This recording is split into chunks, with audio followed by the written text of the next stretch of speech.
don't try to micromanage. Your team can train and develop the skills that they need, because if you push them out of the way, you're robbing your team the opportunity to learn and develop. So today's session, we're going to be covering breaking startup bottlenecks, harnessing the EA power, overcoming delegation challenges, finding and hiring your EA, and then supercharging growth with an EA.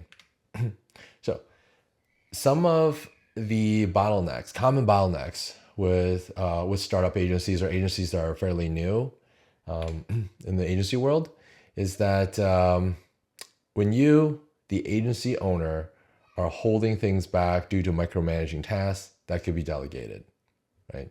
That's one of them. And here's some other bottlenecks. Administrative task bottlenecks, right? Client communication, scheduling, task management, emails, social media posting, CRM management, payroll, right? As an agency owner, especially near the beginning, we're doing all that, right? Jake, which one of these are you working on right now?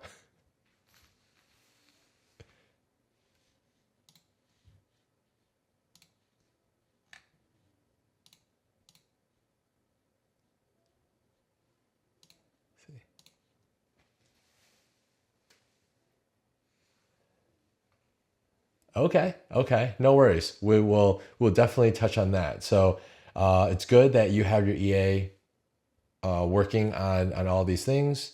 But okay, handing off bookkeeping. Bookkeeping is a little tougher nut to crack, depending on how deep you want your EA to go through. So, but trust, definitely we'll cover that piece. So how do you evaluate which tasks are keeping you from focusing on high value work? So Jake, how did you determine that? How did you determine what was to be delegated and what was to keep to yourself?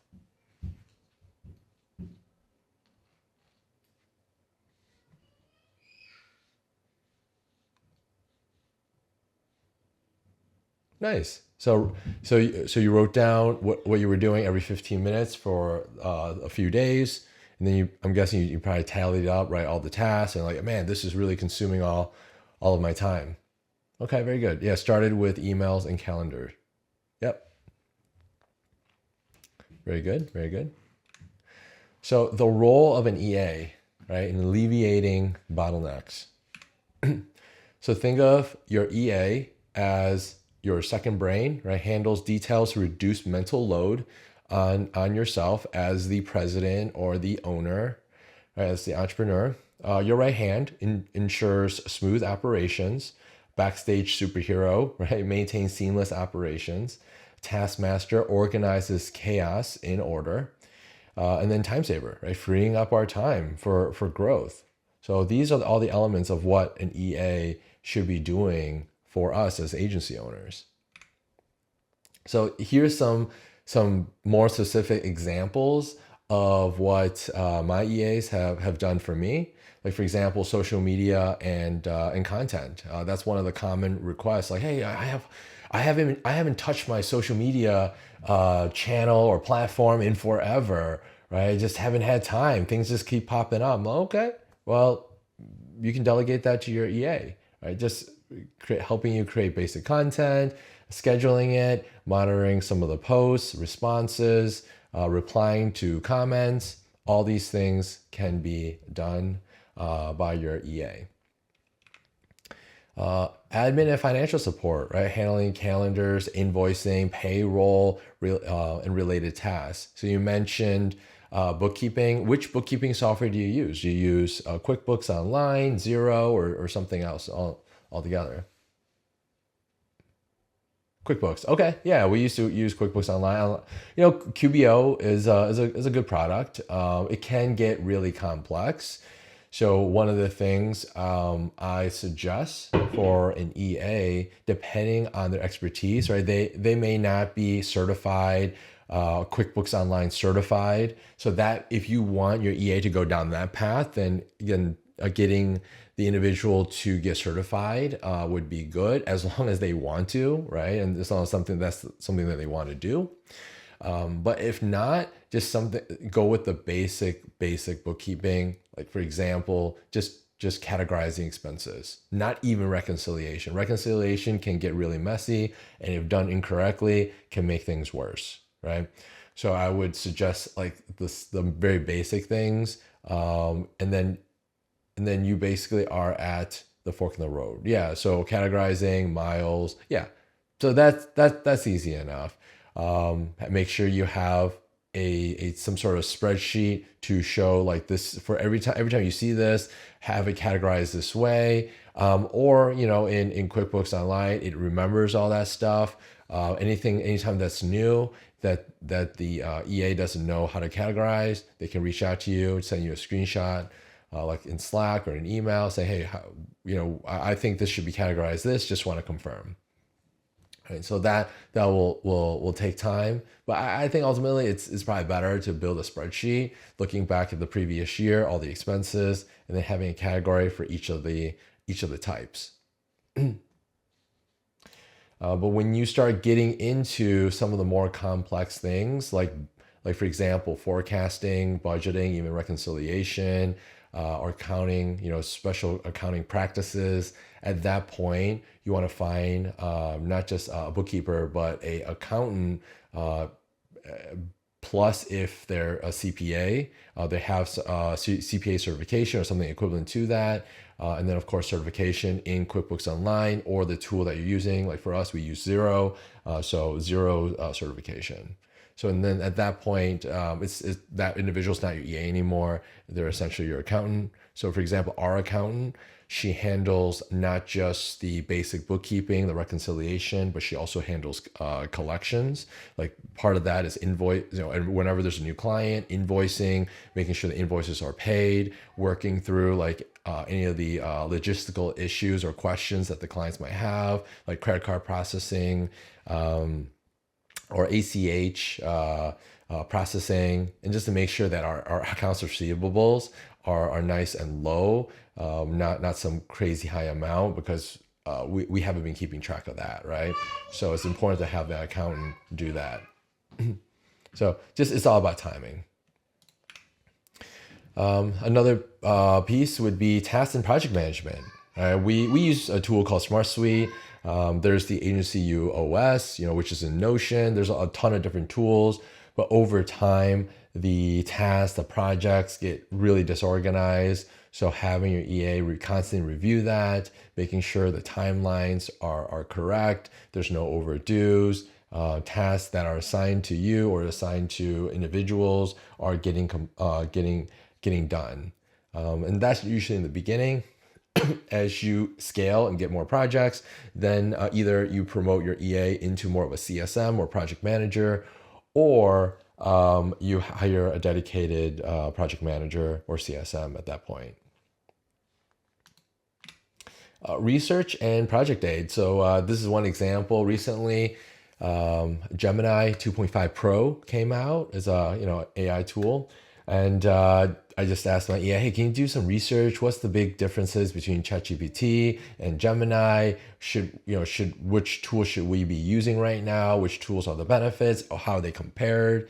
So for example, ChatGPT has their custom GPTs, but in Gemini, they're called gems.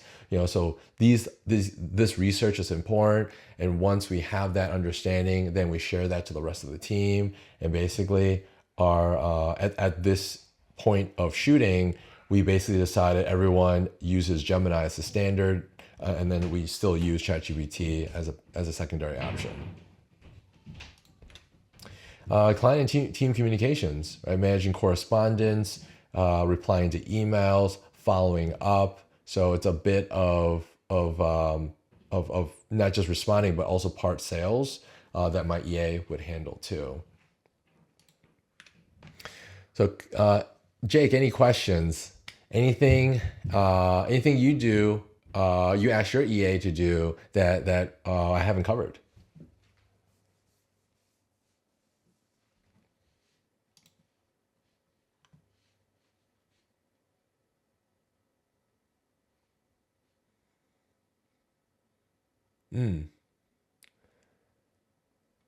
So you're getting hung up on responses. Can you expand on that? Like, is your EA not responding in the correct way, or the way you like it, or you yourself, you're like, I don't know how to respond to these things.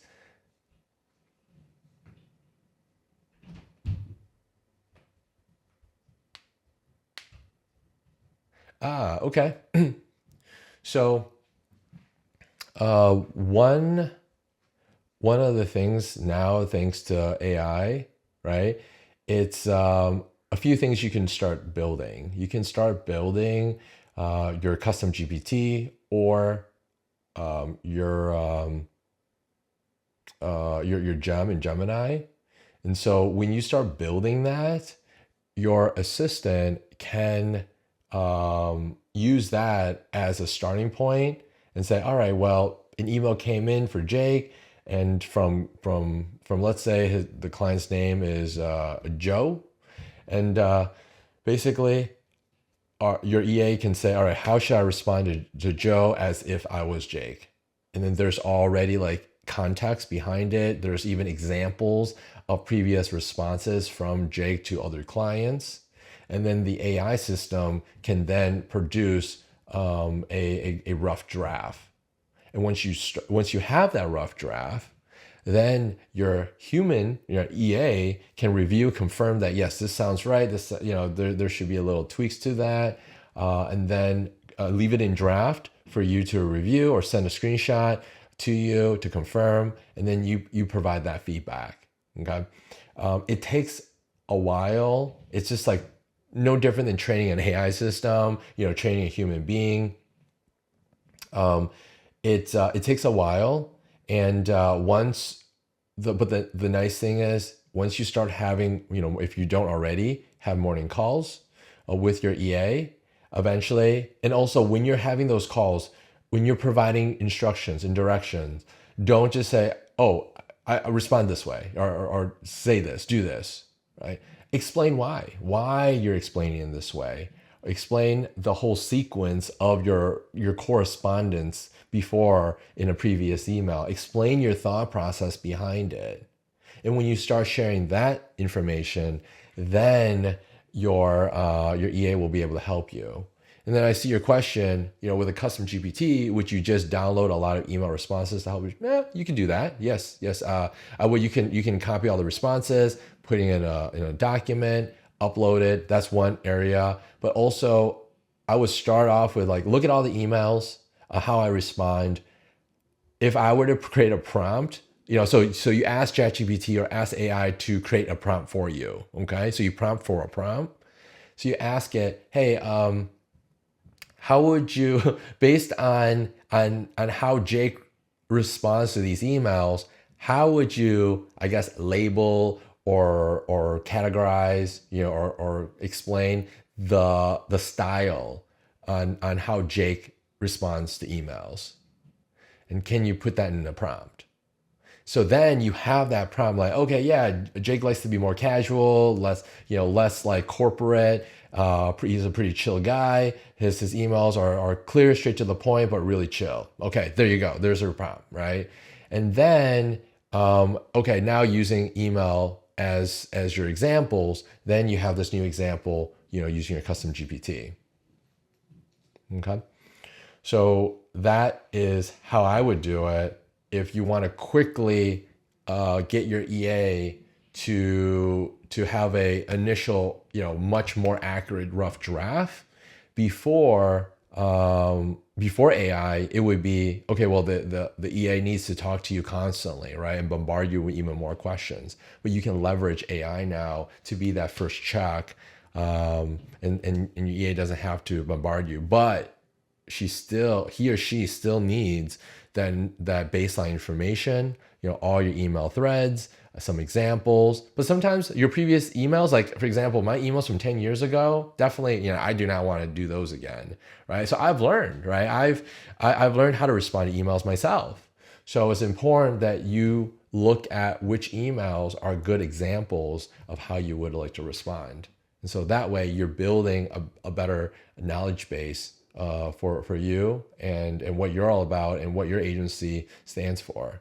And so I digress a little bit, but this is why it's so important to have for every company mission, vision, and core values, right? And ultimately what you as an agency owner, an entrepreneur, the business owner believes in, and your own personal values, all those things are tied together. If you cannot articulate that, right, it doesn't matter, human, robot, right, whatever, whoever your client, whoever you're trying to convey this message to, if you're not clear with that, no one's going to understand.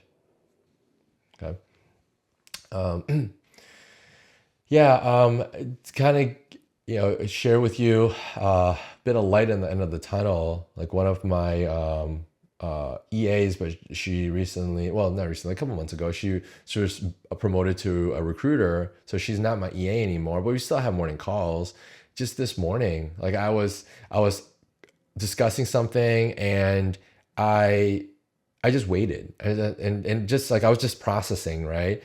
And she just finished my sentences for me. She just finished that sentence for me, and that's what that will happen if you invest your time, every single day. Yeah, mind you, I've been working with her for over a year now. It doesn't have to be over a year, but you'll get there. So common resistance to letting go of control. So these are the 4 areas, right? So why agency owners hesitate to hire an EA, or even if they do, right? They're not fully utilizing the EA's like superpowers. Why is that? Well, number one, just losing control, right? A challenge related to, just managing situations effectively. Trust, right? You touched on that. Like, I don't trust someone new or my EA maybe at the moment, or maybe some of the things that they've done before. I lost some trust in that individual, or the quality, the standard of excellence expected, right, from the outcome. So the quality of the EA, it's not what I expect. And there's a communication barrier, right? They're not local, maybe they're overseas, they're a different state, right? Or maybe they're different, even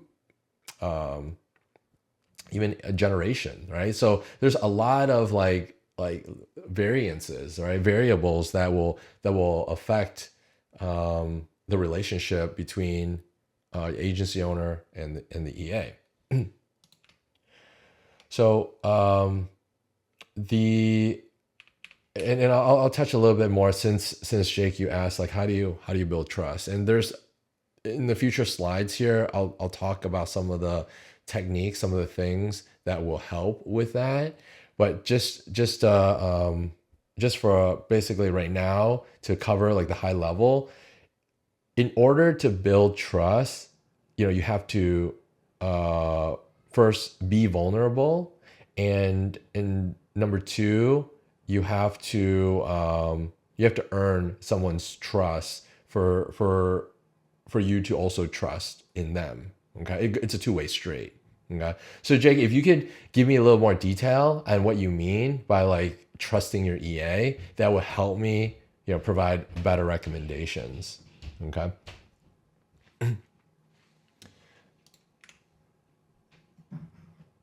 So the downside of doing it all, well, juggling too many tasks, right? So if you don't let go of control, you don't trust your EA, you can't maintain good quality and good communication, right? This is what happens, right? You spread your focus too thin, you limit your growth potential, you're increasing your stress levels, it prevents your strategic thinking because you're constantly fighting fires. So number one is setting clear expectations and boundaries with your EA. So this is related to building that trust. First, hands-on onboarding for the first 90 days, right? So Jay, question for you. How long have you been working with your EA, and how was your onboarding process with your EA?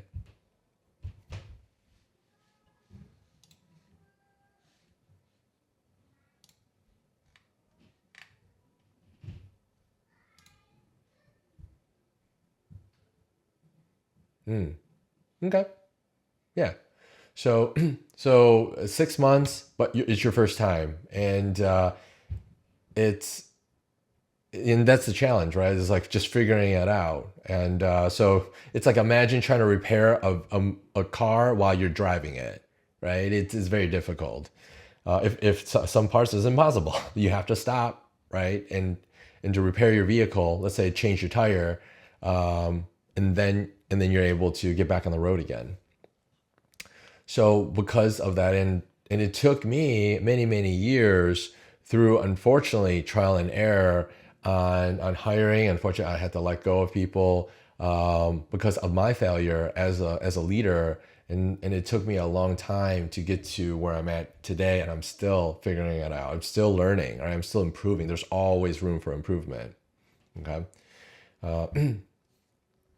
And true, Jake, you can't wait forever. You got to rip the band-aid out. You got to start. So what I'm providing here, what I'm discussing, is to help you and help others that will be listening in or watching this content, to streamline it, right? So you don't have to go through some of the pain that I've been through or you've been through. So your second hire, your third hire, all your future hires will be even better. So for example, the first 90 days, right? It's not, typically before when I first started, it was like, oh yeah, onboarding, first 2-3 days, here you go. Let me show you what we do and go ahead and start doing it, right? That's nowhere near enough. So for example, in our 90-day onboarding, first month, we focus on learning everything as much as possible. And then the second month, we implement what we've just learned in the first month. And then in the third month, we start optimizing what they've learned and implemented. Okay. So that's why it's 3 months long. It doesn't mean like, oh, in the first month they can't start helping you and start working on tasks. No, absolutely not. Just as real projects, real work, real task comes in, yeah, you're delegating that, you're assigning that. But there is a structured program in the onboarding process that every new hire goes through, and then we also have another document specifically for the role. So in this case, it would be a EA role. So what I'm showing everyone right now is our 90-day onboarding document for the general. So for every single new hire that we bring on, this is what that looks like. We break it down from day 1 through day 10, day by day, and then after that is week by week. And you can see in day 1, orientation and onboarding, all these different things. Day 2, inbox 0, calendar and meetings. And then we also share like some additional content on how to like organize your email and how to apply inbox 0. Day 3, we talk about ChatGPT, we talk about Smart Suite, which is our project management system. And then we also talk about a personality test. In that personality test, it's where is it? It's called the Big Five personality test. Highly recommend it. It doesn't cost any money. You take it, and then also you have your EA take it. And then what happens is in these results, you can match, you can basically compare, and there's nothing wrong. It's our personalities, right? Everyone's just built differently, but it's when you understand the differences in your personalities, then you have a better idea of like, oh, this is why we disagree. It's not because you don't want to help. It's not because I'm constantly frustrated and I don't, I'm a tough person. I just want to be difficult. It's because our personalities don't align. Like one personality might be, I'm more of a risk taker, but my EA isn't. So the difference is, okay, well, when I want things done, like, okay, well, don't worry too much about it. Just get it done. Don't worry about, making mistakes. Just go for it. And, but if my EA's personality is like, oh, very risk averse, right? They're going to spend a lot more time analyzing, making sure everything is just right before they share it. But then there's a side effect to that, right? It takes more time. So understanding that and communicating that and bringing that up. So the fun thing is this personality test. You can apply that to your spouse, your significant other, too, and you'll be surprised. These are the areas that most likely are of contention. So definitely highly recommend that. Day 4, understanding brain type. We talk a little bit about Go High Level. We use Go High Level internally in our organization. And then day 5, training on US client interaction. So we have specific SOPs on that, on how to communicate, understand the US culture. And then we start digging more and more into role specific tasks. And then day 6, role specific. And one of the books that we have everyone read or listen to is the 21 Irrefutable Laws of Leadership by John Maxwell. And every day they're going through, there's 21 laws, right? Every day they're listening and going through a particular law in leadership, and we talk about it. And in this document, I don't know if you've noticed, in column D, it's their thoughts, their opinions. What are some of the new things that they've learned? And then also another thing, in our first 10 days, I'm meeting with my EA once in the morning and once in the end of the day. And at the end of the day, I always ask, how did your day go? Was it what you expected? What did you like? What do you think we could improve on? How can we help you do your best work? And how do you feel after your onboarding? Or are you ready to meet your client, right? So this is more role specific. But these first few questions, I ask like a broken record every single day, because day 1 responses to day 10 responses are so different. Okay? Yeah, no problem, Jake. So continuing on, setting boundaries, retain versus delegate, right? You want to retain strategic decisions on making strategic decision making and vision. Hey, welcome, Sarah. Hi. Hey, how you doing? Good. I'm excited to be here. Good. Well, I'm glad you're here. Jake actually just popped out, but welcome. Well, just to kind of catch you up on where we're at, we're basically discussing obviously delegating to your EA, and so I have some more point of reference. Can you refresh and remind me? Do you currently have an EA? Are you looking for an EA? I guess where are you at in your journey? In my journey, I'm at the point where I need to set a meeting with you to get one. Okay, great. So okay, I'll continue on with where we're at with what should you retain, what should you basically not delegate, but also what are some of the things that you should delegate, right? So strategic decision making and vision, that's something that you should be doing as an agency owner. Scheduling, calendar management, definitely delegate that. High level client relationships, retain that, right? We're talking building a partnership, strategic alliances, maybe the initial call with the client at your current state in your agency. But in the future, like what you can easily delegate, client communication, follow-ups, retain creative direction and content creation. But what you can delegate, everything else, right? Social media management, project management, task tracking.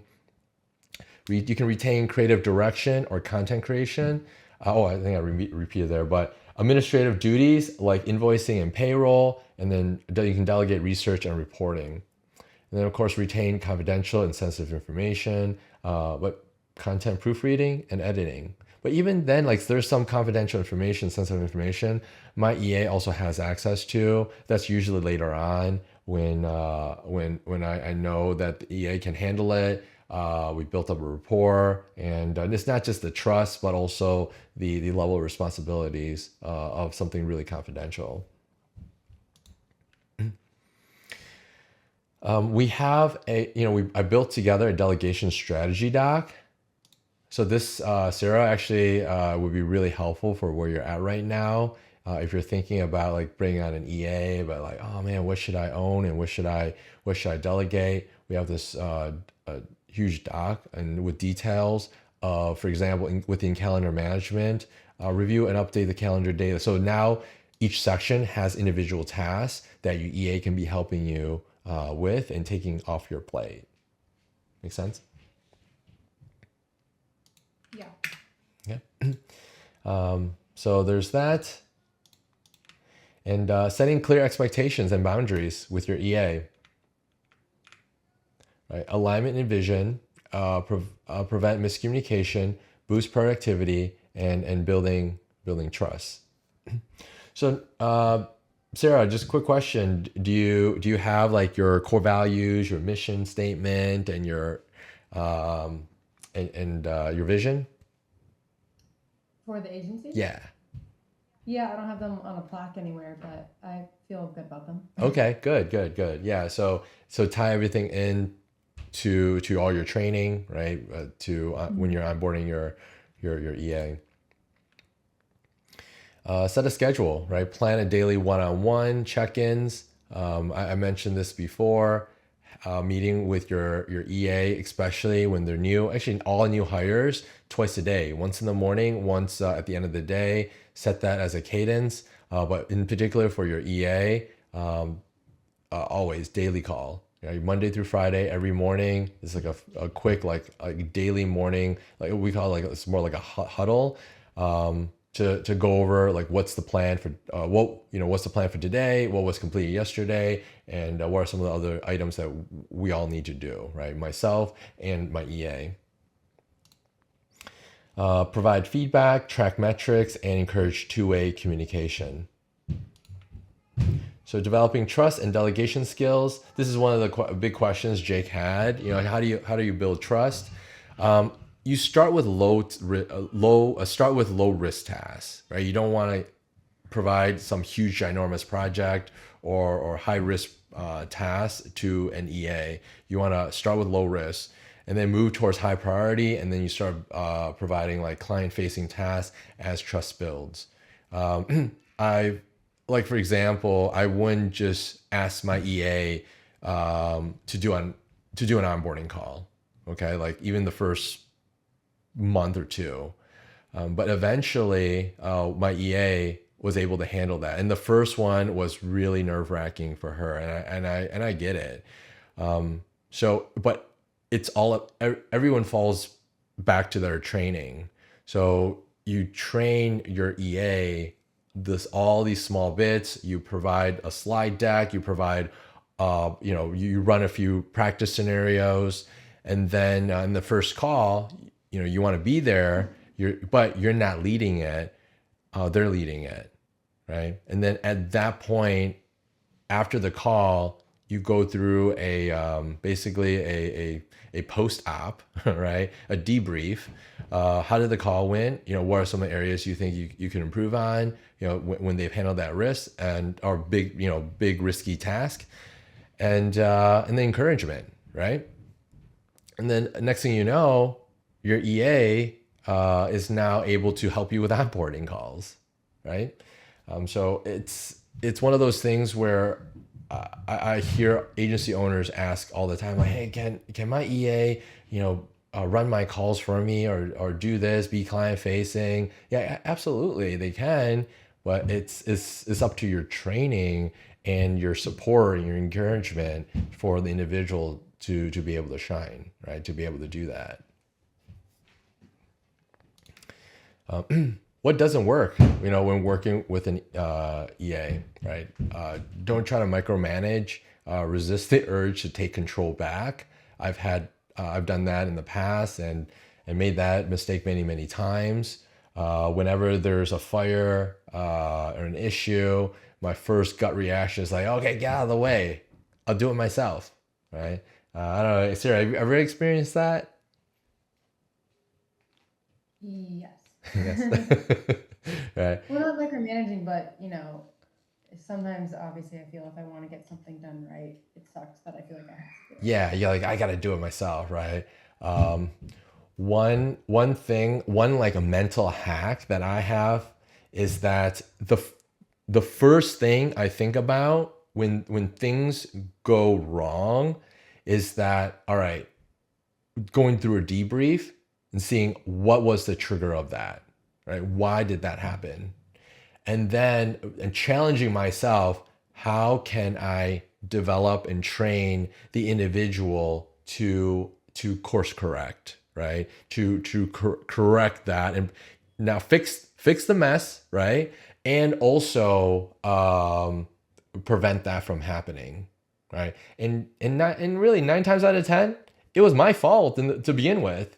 It was my failure as a leader to put in the training, or it's not even a failure. It's just like I can't predict the future, right? There's no crystal ball. So I didn't expect this to happen, but it happened.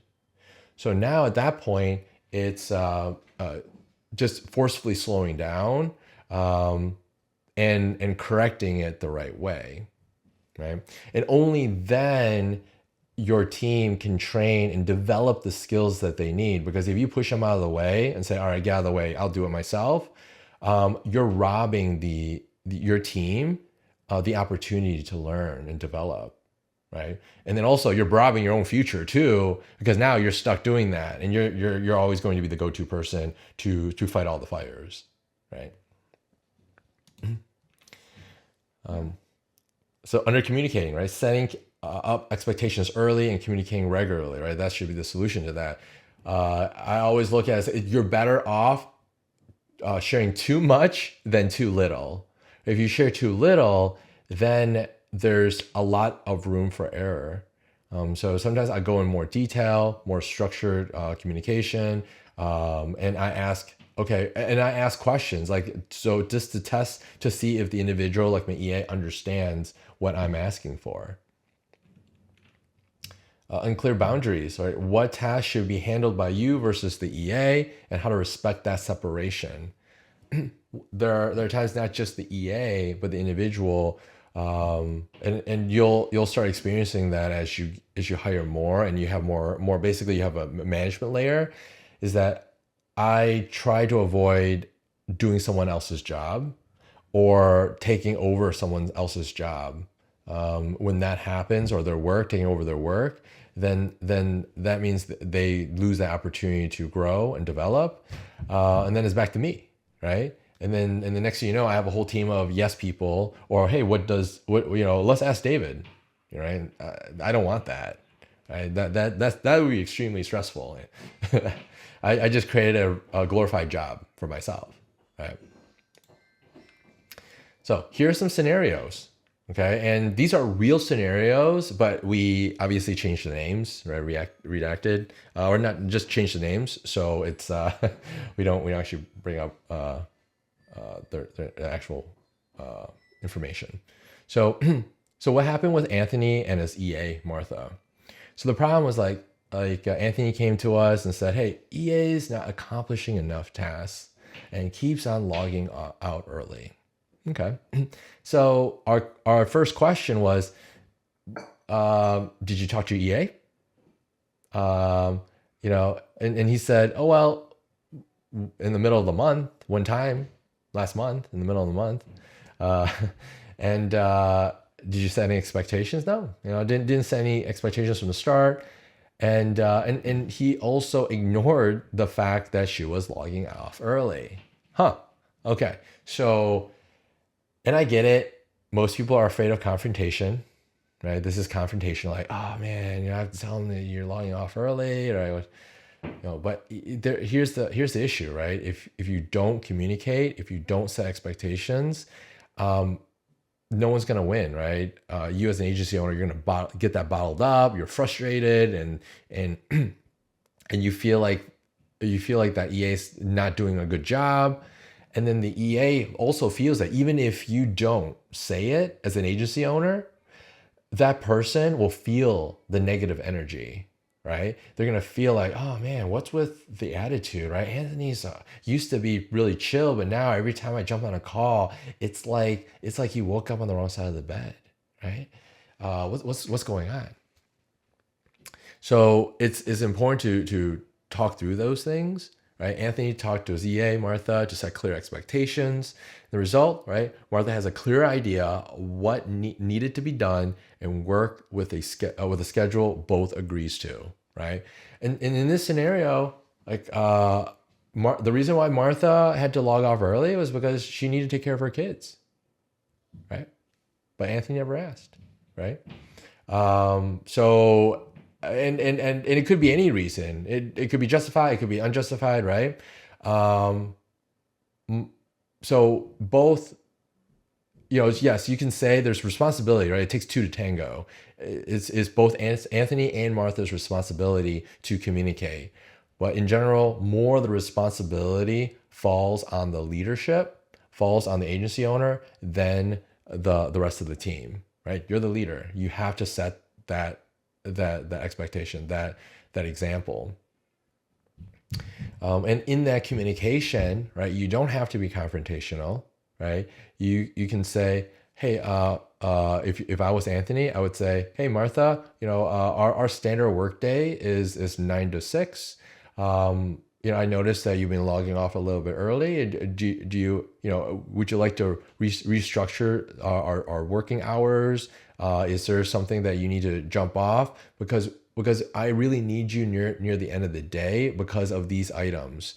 But if you can get it done earlier or a little after, that's fine too. I just want to hear, your reasons and how we can work together, right? Non-confrontational, but it's all more about collaborativeness. Here's another problem, right? Like Brad and his EA, Jane. He's not the problem was he's not delegating things to his EA and keeps on doing things himself. Okay? EA started being so the solution to that is EA started being proactive and used AI to identify tasks she can do for Brad. So on that point, like for example, with using Gemini or ChatGPT, when Brad asks for a certain task, like, hey, can you put together this report on this client?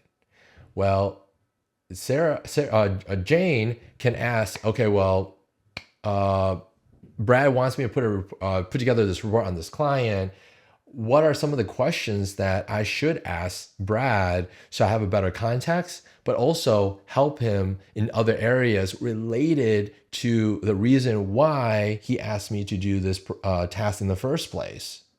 Maybe because Brad asked Jane to put together this report because he's planning to do this big market research for this other big project he's working on that's related to this particular client and other clients like that in that industry, right? But if Brad didn't explain that and Jane only got a one-line sentence of like, hey, do research on client X, well, that's hard to do. So Jane can use AI to help her get more context and get more confirmation and get more clarity from Brad.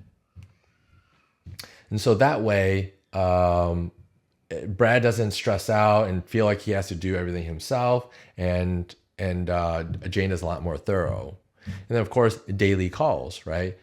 Being implemented. Every morning, Jane is providing Brad an update of this report. This is what I found. This is, I just want to fully understand the context behind this work that I'm doing so I can help you beyond just this report. And the result, Brad was able to free up his time and focus on more tasks to grow the agency. Does that make sense, Sarah? Yeah. So some tools, resources, and when working with an EA. So here's a few communication tools like Slack, Zoom, Google Meet, Google Calendar. Time tracking, we actually don't use time tracking, but if you want to track like tasks, you can use any of these tools. Password security, we use OnePass, and tasks and project management, Notion, we use Smart Suite, and then document management, Google Drive, file sharing, Google Drive, and workflow, there's Zapier, there's Make, there's N8N. So, do you currently use any of these tools, or are there any tools that are not on this list that you use?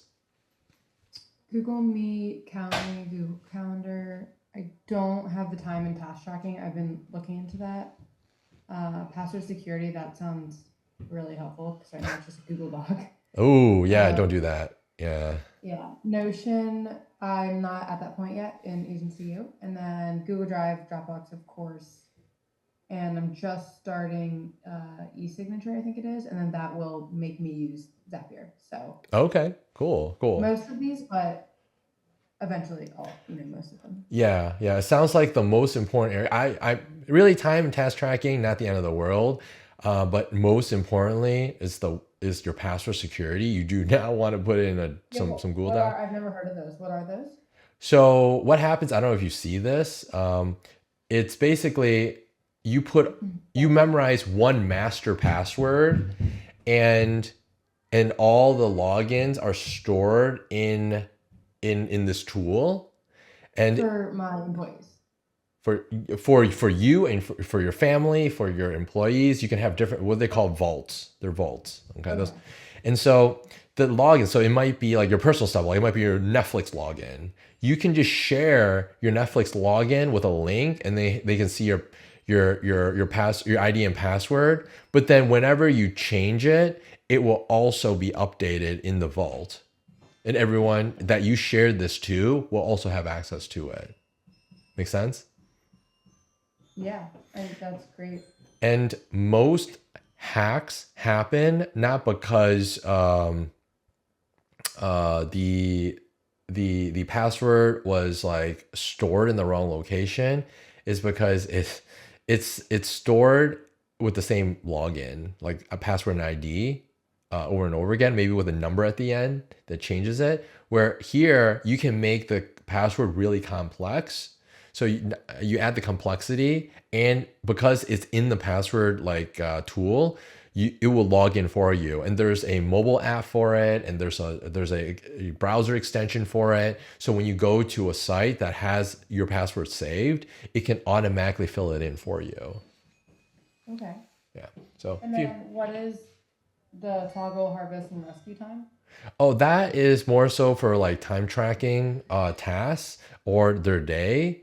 But mainly for I would use it for task tracking. If you want like more for project management, right? You're working on a project, you want to know how many hours it took to work on certain tasks, and overall how many hours for a project to be completed, and that way you can forecast, right, and budget for that. Okay.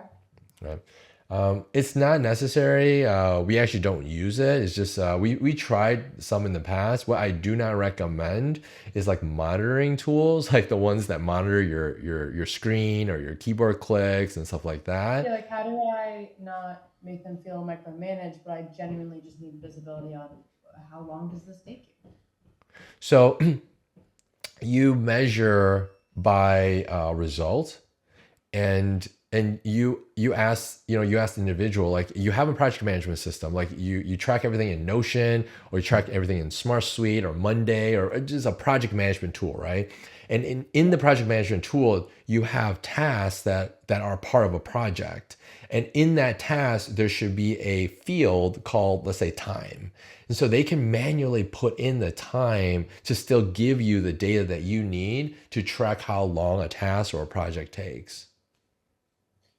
Now, what if, I mean, whether this is an EA or just another employee that I have, you know, what if, they halfway through the project, their mom calls them, or they go scroll on Instagram for a second, or like, what if it's not super linear of a project? Is that Okay. something, or does that make them, or does this help alleviate that? And I know that if I'm paying somebody hourly, I get their undivided attention. Okay. So I look at things as I prefer to do salaried hires and project based hires. Okay. Yeah, that's what I've always done, just because in the realm of my business, like to send out a text real quick to a model just to confirm that you're coming to the shoot or whatever, Yeah. that takes 10 seconds. Yeah. But it's more project based that like I don't have to think about that and you're in charge of that. Or I don't Yes. have to think about going out and doing X, Y, and Z and you go do that. So it's more Yeah. so project based because it's so hard to track the time. Yeah. Yeah. Yeah. So I don't. The time tracking is more so for project planning and budgeting, and they're like really rough estimates. But it's having some numbers better than nothing, right? Better than no numbers.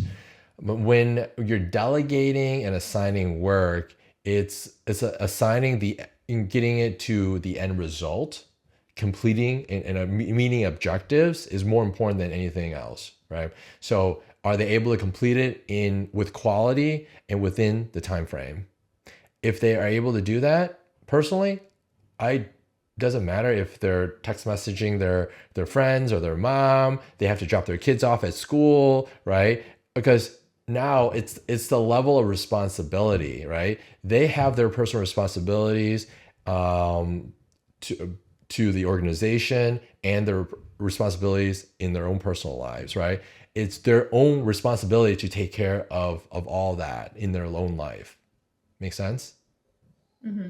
And then as a business owner, right, entrepreneur, and their leader, I am basically grading their performance, right? Grading their how they're performing at work, but also coach and mentor and provide recommendations. It's like, hey, and my team members have shared like, hey, yeah, I do this, the side hustle, the side business that I work on, or I'm doing this other thing. I'm like, okay, cool. I'm supportive, right?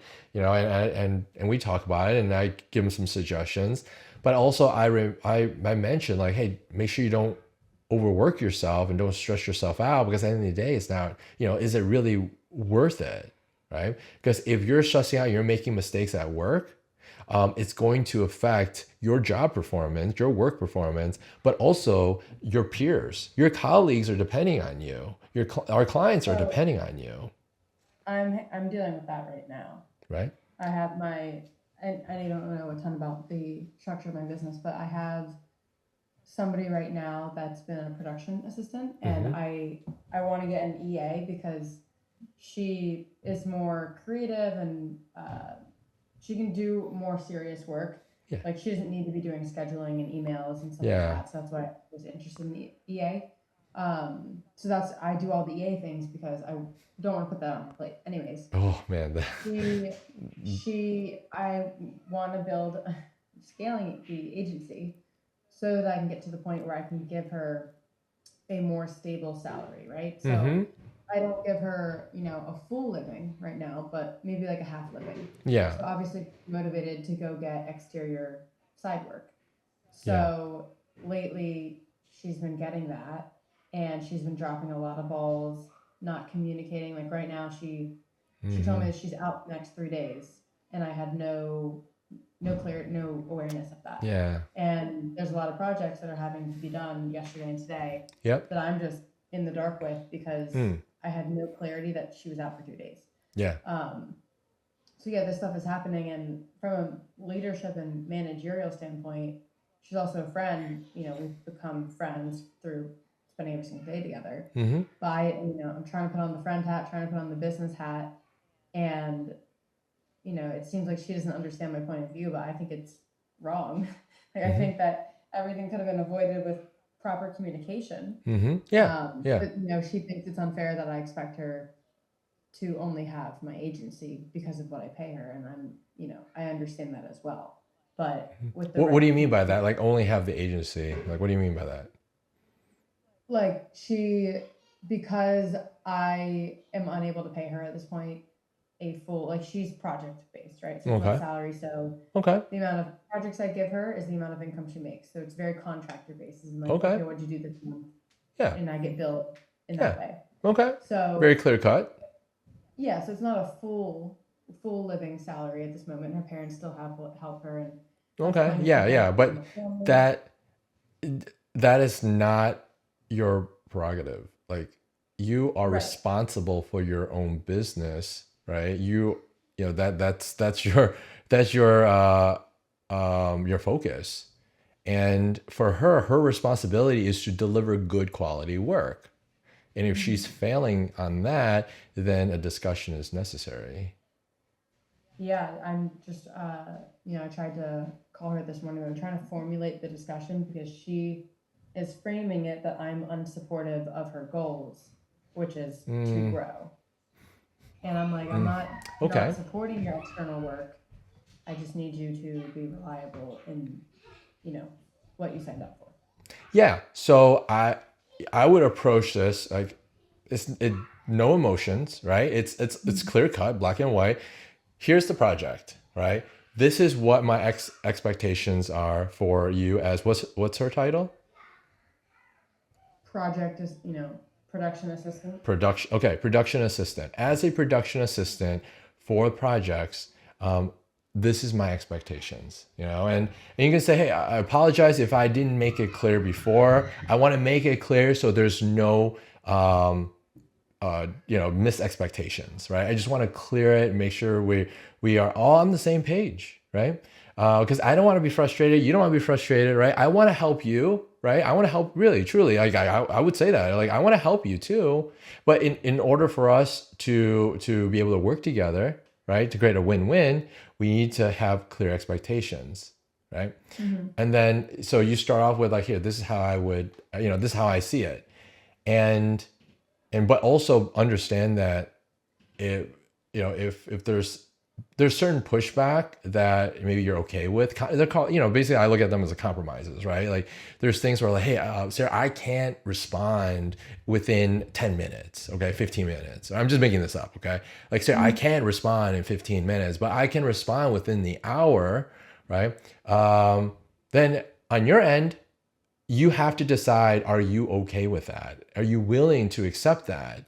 And if you accept that, right, then you set that as an expectation, but doesn't mean your business has to run like that. Then you supplement with an EA. So then you can get the 10, 15-minute responses. And then for anything major, right, for the hour, your production person will handle it, right? Pre-production person will handle it. Right? You see what I mean? Yeah. So you have to open up that discussion to say, all right, let's talk it out. Here's what I've written down, kind of like what the responsibilities are based on per project and your compensation. I think it's very fair, but also accept, be ready to walk away. Okay, and I know that sucks. Like I'm wondering, because I don't want to be in the position where I don't have obviously I want to have leadership over my people, but because she's all I have right now, I feel like I would basically take anything that she said because I need her help, right? So I feel like if I had a plan B, I wouldn't be as attached to, her no matter what, because I would know that maybe I don't need her as much as. Yeah. Okay. So, but even this, so it's basically what you're talking about is leverage, right? You have very little leverage. Yeah. Right. I think she knows that, I've trained her for a year now. So to go out and train somebody, everything she knows, definitely very difficult. Yeah. So, yeah. So, but just she may very well know that. I don't know if she's going to take advantage of you and take advantage of the situation like that. It's best to first talk to her, right? Set, like this is where expectations are. We want to be on the same page, and then understand what her pushback is. You want to know, right? And then at that point, you can continue the further discussions. When I ask her that, what does that mean? If she basically says, Sarah, I can't respond to you in the later half of the day, or I can't do this, I can't do that, right? That's pushback, right? Or you want me to give you updates, maybe on at the end of the day, every single day. I can't do that for you. That's pushback. Okay. And how do I handle pushback? Okay. So if I would start with asking why, right? Like, hey, why not? Right? Why can't you give me an end of the day update?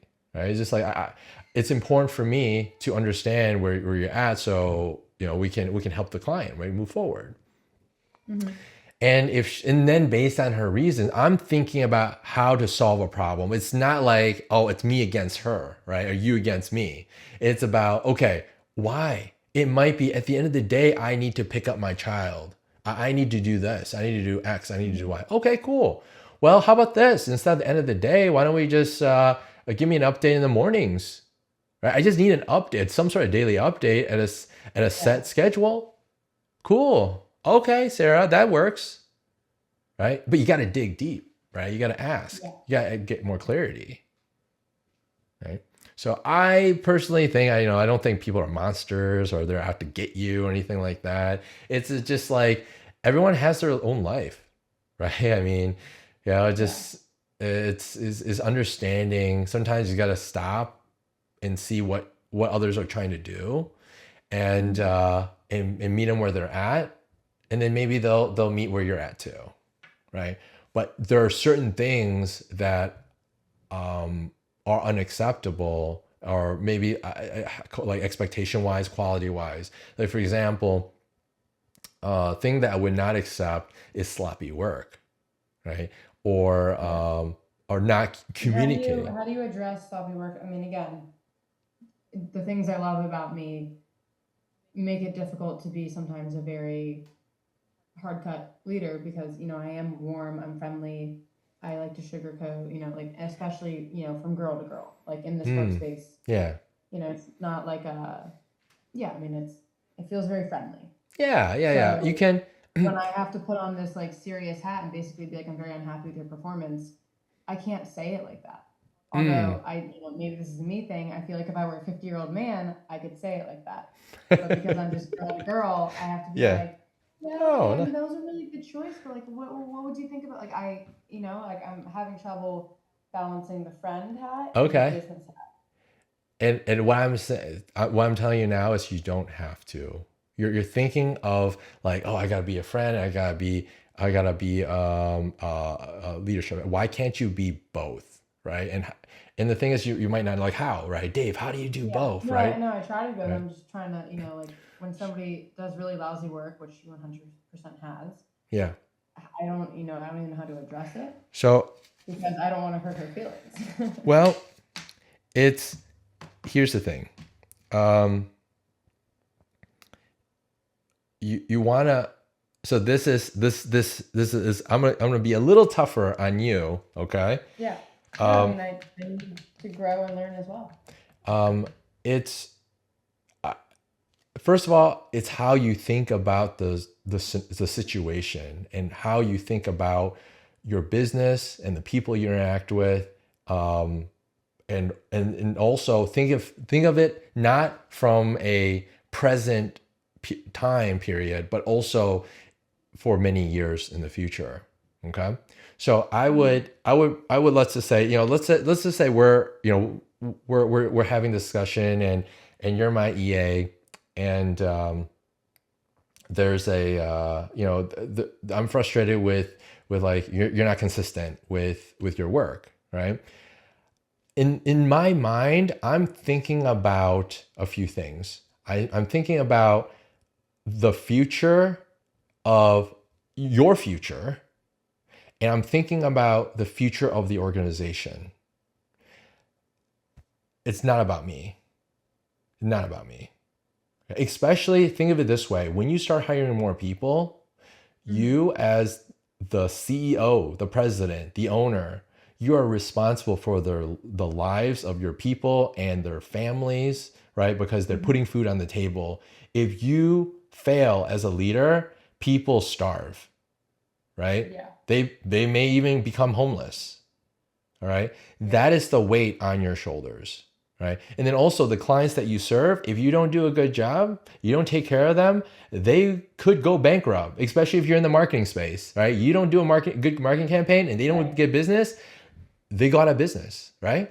Yeah. So you first have that level of mindset, and then I would approach and say, hey, Sarah, I noticed that I've been getting more errors, more issues with some of the tasks that you've been completing, that report that you've been working on. There's a lot of errors on it, right? Can you tell me what's going on, right? So I mean, let's say that we're role playing. What would you say to that? Well, I mean, this happened a week or two ago, and I just, I tried to have my own personal awareness that a lot of things were happening. And I just, before I talked about anything, I was just inquired about how things are, what's going on in her personal life, like, Mm-hmm. and she talked a lot about financial stress Mm-hmm. and confusion about how to fill in the gaps. Okay. So, So I mean, so it kind of just, financially. yeah. And then she mentioned feeling undervalued, or I mean, because she'll talk about rate a lot, and I don't want to say she's someone that's younger and getting a little bit entitled, but she talks about rate a lot in the way where she thinks that the better, that if I am almost afraid to tell her how good she's doing, because she keeps thinking that if she's no longer a beginner, that she deserves, but it's the exact same project. It just means I have to hold her hand less. But anyway, yeah, she just thinks that the rate is not fair, but industry standard, I'm paying her much actually higher than Mm-hmm. normal. And I tried to explain this to her in a positive way. Mm-hmm. She took it very negatively, but I tried to tell her that for the work that she's doing, like let's just say it was video editing, right? Mm-hmm. I could go on Upwork or go overseas, and I can go to a video editor that maybe is like $5 a video. Mm-hmm. But I said I'm not going to do that because I value you. I love working with you. I love the way you think. I love the mentorship we have going here. I don't want to do that, so I'm actually paying a lot more for the same service, but that's because I want to work with you, and you are so valuable. Mm. She heard that as a slap in the face, that she should be lucky that she's getting paid 10x what I could go get. Mm-hmm. But I was like, from a business owner standpoint, I don't see how you take offense to that. Like I could be spending much less, but I'm choosing not to because I enjoy working with you. Mm. Yes. What? Okay. So perspective wise is that what you value as a business owner, your team member doesn't give a shit. Okay. It's not that they don't give a shit about you as a person and your agency and where you're going. All right. Mm-hmm. But it's that they don't really and I get where they're coming from. It's just a little offensive. Like, you're comparing me with someone on Upwork, really? So Mm-hmm. so it's like, imagine, let's flip the script, right? If a client said to you, Sarah, I mean, what do you offer? Marketing services, video services? Content and marketing. Content marketing. They said the same thing to you, Sarah. I could be going to Fiverr, right? So it's not my face. Sarah, But I wouldn't be offended because I know the quality that they get with me is much higher than if they outsource like that. And I know that they like the personable relationship that we have with them versus, the work that it takes administratively to work with people yeah, like in that realm. that is what you value as a person, Mm-hmm. but not everyone values that, right? So every person has their different values, right? Some are very financially driven, some that are very like family and support oriented driven, right? Some that are like, hey, I want stability. I just want stability. Yes, and yeah, who doesn't want to get paid more, right? But yes, I want to get paid well enough market, but stability. But also, and others might be, I want potential and opportunity. And clear example would be like Silicon Valley startup, right? Like they're literally eating ramen noodles every day for the next 2-3 years with a potential of hitting it big and IPOing and then making millions, right? Yeah. So every person has their different drivers. But if you provide the wrong driver, in this case, like your values of I value you as a person, but they don't care about that. They care about money. That's where the conflict happens. You see what I mean? Yeah. So I mean, how do I Right? that So perspective? if money is what they care about, then talk money. Really, talk money.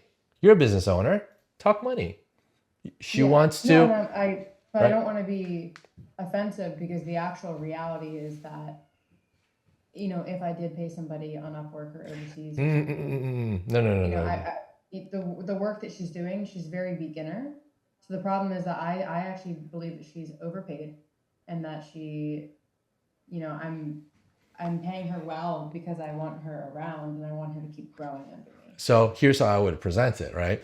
Sarah, you, I believe that you're a important, individual in our organization, and I want you to grow, and actually my goal here is to bring you on full time, okay? And here are the numbers, right? And I'm pretty transparent about it, right? Like in order, these are all the items that for me as the the president of the organization, I have to do all these other things, and you're helping me on the project side of things, right? It's not like we're like Facebook or Google. We don't have billions and billions of dollars to throw around, right? We're a small little agency. It's just the two of us right now. But my goal here is to grow and scale. And in order for that, I need your help. And also there's a lot of opportunity here, right? And I get it financially. You're struggling. We talked about that before. So let's see how we can work something out. Like right now, I'm going through, let's say, I'm just riffing right now. I'm going through the AU program and I'm working on these modules. There's going to be a momentum campaign that I'm implementing, the authority funnel implementing.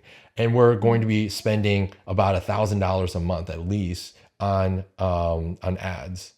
And with those ads, we're hoping to get more sales. So I'll be the salesperson for our agency and start closing those sales. But here's the thing, I need your help. If you can do more, not just on the project, but on other things, I'm happy to compensate you for that additional work. And once we get to a certain threshold, and you can kind of think about that, right? You want to think about that. Once we get to a certain threshold, I can offer you this full-time position.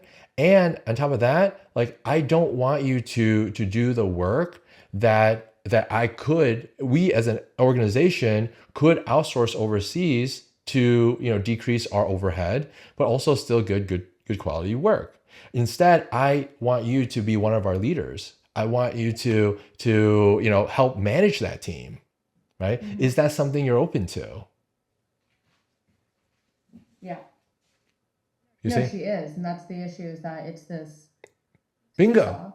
Great. That I wanna approach her with a salary, but is that enough for her, and will she still need to go get more? It's going to require, if I give her a flat salary instead of this project, time-based, invoice me for what you did kind of situation, she's still in that realm where she needs to go get other stuff too. So I'd like to do the salary, but I think that there's a passion thing here. Well, yeah. I think that she wants to learn photography, and that's the one thing she doesn't do.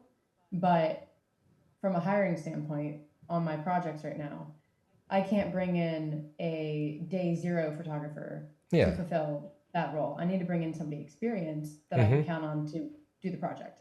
Yeah. So I think she's upset that I can't mentor her, even though I said I could. But I said, obviously, the time me being over your shoulder, teaching you how to upload photos and edit and stuff like that, that's time that I can't be working on the business. So I had to ask her for more clarity about, like, does she really want to do photography? And that would just require a lot for me. So here's what I would do. Here's the solution, right? Give her 2 rates. So one rate would be her primary role, the task that she knows what to do without any direction. But now she wants to learn, she wants to become a photographer to help you in your agency. Okay, well, here's the deal. I'll hire you as an intern. You get intern rates. You shadow me. You help me out whenever you can while we're on the shoot, right? And then once you can get to the point that you can confidently deliver without any issues and the quality that our clients expect, then I will pay you as a photographer. Yeah. See what I mean? Yeah, but that's the thing, is I'm trying to get her to be leading and managing the photo, video, and social team, but it seems like she wants to stay on that lower service provider totem pole rather than leading the service providers. It doesn't have to be. She told me that she wants to lead. So I just get confused on where she wants to sit. Okay, so that is a further discussion that you need to make, with her, of like, do you want to get in? So there's two big paths, right? There's a path of Yeah. management and leadership, and then there's a path of technical talent, right? So you can up your technical skills, right? Mm-hmm. So and of course, there's always a mix of both, but in general, these are the two big paths. So you want to make it clear, like, what Sarah, what, I'm just pretending it's you. Yeah. What do what would you prefer to do? Where do you see yourself a year from now, 3 years from now, 5 years from now, right? Where do you see yourself? And Yeah. then help her like a mentor would, right? Just so you're not so focused on your own agency right now. You're just focused on helping her. And in that answer may be that, hey, you know what, Sarah? If that's the case, we I don't know we'll have the opportunity here, but here's what I can do for you right now. Why don't we work together in the next 6 months or 12 months, and you help me and I'll help you, and then hopefully I can get you that next opportunity, the next jump in your career. Mm-hmm. But here's the deal: help me be more stable and established. So like when you move on to your next big thing, I'm not in shambles, right? It's not pure Right. chaos here. How's that, for a deal, right? Does that make sense? Yeah. So I'm constantly thinking about like win-win scenarios, but start with the person first, like what they're looking for, what they want. Because one of the things that I've learned, maybe like, it took me way too long to learn this. And the funny thing is, I just talked about it earlier in the daily calls, is that when I was young, I used to think I can change anyone. Okay. But Mm-hmm. now as I get older, um, people will change if they want to change. So Yeah.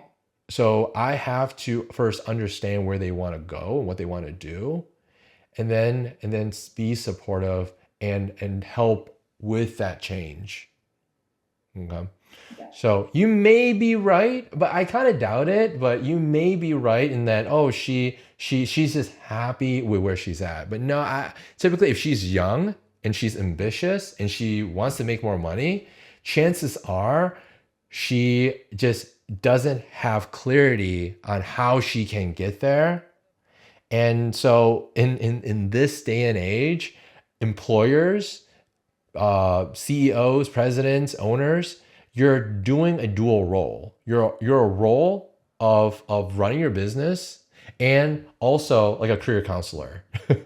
Yeah. Okay? Like a mentor, right? You have to Yeah. do that because if you don't, then you just don't get the people that you're bringing on. There's no passion, there's no drive, there's no purpose, and people want to work in a place there's a purpose for what they're doing, and they know that every minute, every hour, every day that they spend here is moving the needle and moving towards reaching their own goals, right? And also helping Mm-hmm. others.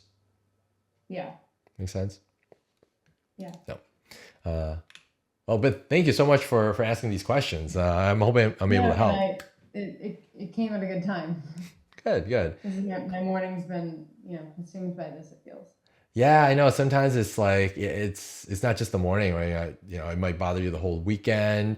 But I would say just put everything on paper, think about it, and Yeah. it just takes practice, practice, practice. This won't be your last one. You will experience this more, unfortunately, more. But that just means that you just need to improve your abilities as a leader as you grow your Yeah. agency. Okay, you cannot run away from this.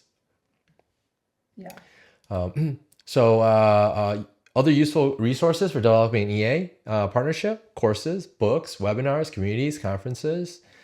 And so, action steps, right? Identify bottleneck tasks, list the tasks to delegate, plan communication tools, delegate gradually, and document one task process.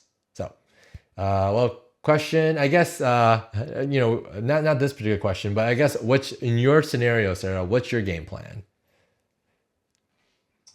In what path? In what I way? guess what we just talked about, right? Well, once she becomes available, obviously I need to have a discussion with her, Hmm. talk about all of this stuff. Hmm. I think that I also probably need to put out a job on Upwork or something to find somebody local just in case she does want to go in another direction. And then eventually need to, I think it's next week maybe, if we can meet about an EA.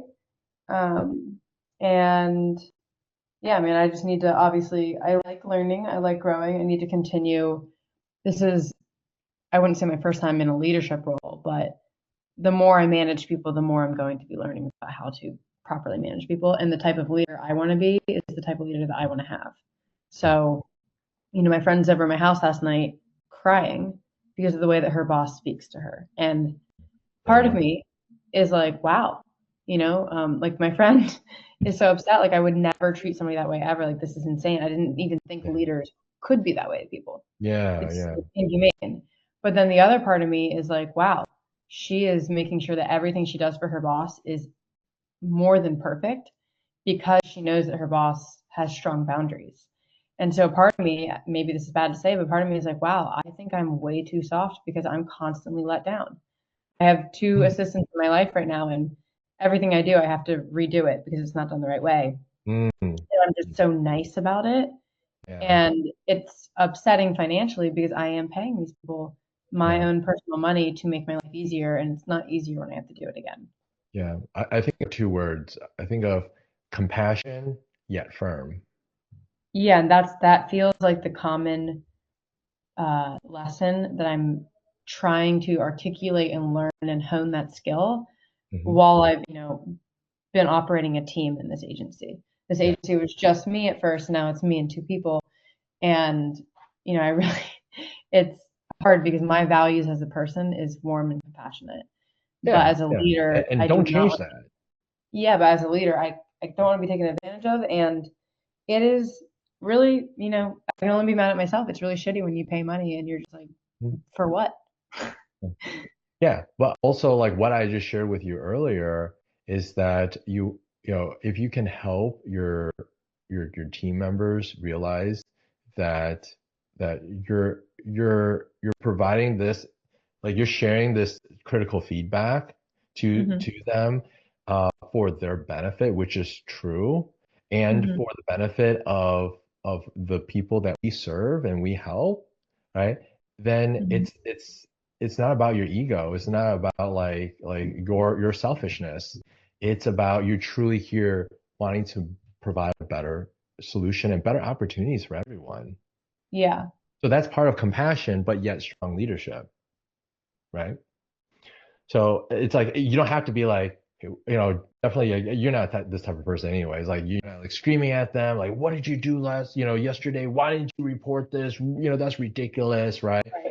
Right. But just the message that in this scenario I want to get across is, oh man. So instead of saying you, it's just saying like, oh man, I was really frustrated with the scenario. Is there anything I could have done to help prevent this, right? Is there anything I could do to help you? And so for us to communicate, and so that way we can help the client, Hmm. right? It's not you against me. It's us together working with the client and helping take care of the client, right? Yeah. Because we have team members that are on maternity leave and months and months beforehand. I didn't have to say a word. The team already planned it out. Like, okay, maternity leave. We're gonna start doing cross training. All the clients that our one CSM's doing, our other CSM's already prepping, and then before and all the calls, the other CSM's jumping in to practice to see how they interact with this other client that our other CSM is responsible for, and and also we have another team member that had to go to the ER. All of a sudden, the rest of the team picked it back up, like picked up all her responsibilities. Another team member, she works side by side with her. She's like, okay, no worries. I have taken I'm handling all of your meetings for this week and next week. Don't worry about it. Just just get better. Hope everything goes well. That is the type of culture that we have, but it starts with you as a leader, and then being able to communicate that. Yeah, Right? that But helps. yeah, I mean, the team knows I'm really tough too. Like they know, like, oh man, Dave's gonna freak out, or sometimes I turn into the Hulk, right? Like Dave's gonna Hulk out over this, because they know there's a few times if you really want to piss me off, you mistreat my team, um, or um, you you basically you basically mistreat my team, or you basically break your promises. Those are the two things that irks me, and Hmm. I make sure everyone knows that. Yeah. So those are the things, and but also the team knows I have their back, right? I've let go of clients because they were hurting my team, and not because the clients were tough. They were just straight up really nasty and rude. Yeah. Um, and so, but the team knows that I have their back, and that takes time to build trust. And with that, then it's easier to have these other conversations. But if you never have these difficult conversations, and you don't approach it in a way where I'm helping you, I'm focused on you, not because so like what you shared with her, like those are kind of fighting words, like, oh, I could hire somewhere else. I could hire someone in Upwork for half the price. Ooh, Hmm. it doesn't, it's just like, it's like if, imagine if my wife said, man, I could be a better husband, I had so many options, but I end up with you. Like, oh man, that's kind of sad. Right? Yeah. So yeah, don't do that. Yeah. Well, I obviously delivered it in a more eloquent way. Of course, I sugarcoated it, but yeah, you're right. I mean, I didn't know how to explain the bigger picture. Like I didn't know how to relay that information that, I'm choosing to work with her because I want to and because I find so much value in her work and her mind. Um, but I mean, obviously, from a business owner perspective, But there you go. I'm You paying said it. somebody. That's good. Just say those words. Say, I value you. Over any other options that you have. I want to continue working with you, right? And I foresee us working together for many, many years to come. How can we make that happen? How can I bring you on full time? Now you're sharing that responsibility with her to make things work. You Yeah, can't Money doesn't fall from the sky, right? It doesn't grow on trees, right? yeah. So share some of the entrepreneurial mindset with her and ask her, like, how would you do it? How do you think we can make this work? Hmm. Right? Try that. Try it. Okay. Okay. So, and then let me know how it goes. Okay. And also, Eliza, can you send Sarah the details? Since Sarah wants to chat, right? You want to chat next week Yeah. about that. So Eliza, if you could send Sarah the details, and Sarah, you can just book a meeting at the bottom of our talent website. Okay. So, Perfect. Okay. all right. Well, thank you, Sarah. Thank Thank you for you, being Dave. here. I know it's not a big audience today, but you were very helpful for Oh helping. yeah, it's all good. The funny thing is, because of the timing, a lot of the team members are on the West Coast, so I think it's a little tougher in the mornings. Uh, Yeah. but I know a few have watched the videos, so and sometimes they just ask for the link for the recording. So Yeah. No, I do they'll that a lot. I mean, it's oftentimes that I have conflicting stuff on my calendar, so I barely make these calls, but I do always try to listen to the recording on my own time. thank you, thank you. Good to hear. Good to hear. Well, Sarah, have a wonderful weekend, and look Thank forward to you. chatting with you next week. Sounds good. All right, see ya. See ya. Bye bye.